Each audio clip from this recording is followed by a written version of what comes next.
Hi ನಮಸ್ಕಾರ ಎಲ್ರಿಗೂ. ಎಂತ ಗೊತ್ತಾ, ಈಗ ನಾವು ಇಲ್ಲಿ ಇರುವಂಥದ್ದು ಕೋಟೇಶ್ವರದ ಈಶ್ವರ ದೇವಸ್ಥಾನದ ಕೆರೆ ಹತ್ರ. ಈಗ ಸಮ್ಮರ್ ಹಾಲಿಡೇ ಅಲ್ಲ, ಅದಕ್ಕೋಸ್ಕರ ಮಕ್ಕಳೆಲ್ಲ ಇಲ್ಲಿ ಸ್ವಿಮ್ಮಿಂಗ್ ಕಲೀಲಿಕ್ಕೆ ಬರ್ತಾರೆ. ದೊಡ್ಡ ಕೆರೆ ಇದು. ಹಾಗೆ ಇಲ್ಲೇ ಒಂದು ಮನೆಯಿಂದ ಒಂದಿಬ್ಬರು ಮಕ್ಕಳು ಸ್ವಿಮ್ಮಿಂಗ್ ಕಲೀಲಿಕ್ಕೆ ಬಂದಿದ್ರು. ಅವ್ರ ಜೊತೆಗೆ ಅವ್ರ ಮನೆಯ ಸಾಕು ನಾಯಿ ಸಹ ಬಂದಿತ್ತು. ಮಕ್ಕಳು ನೀರಲ್ಲಿರೋದನ್ನು ನೋಡಿ ಆ ನಾಯಿ ಎಷ್ಟು ವಿಲವಿಲ ಒದ್ದಾಡ್ತು ಅನ್ನೋದನ್ನ ವಿಡಿಯೋ ಮಾಡಿದ್ದೀನಿ.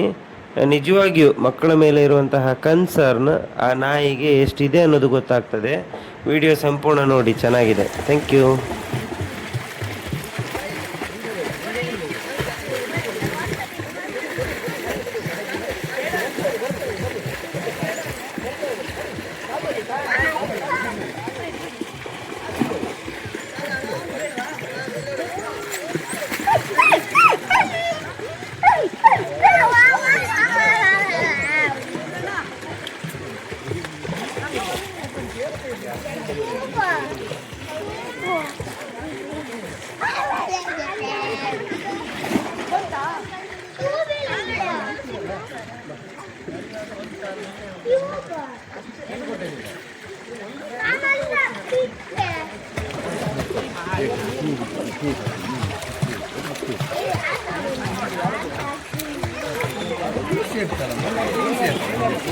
ಎಂತ ಮಾಡುದಿಲ್ಲ ಅವರು.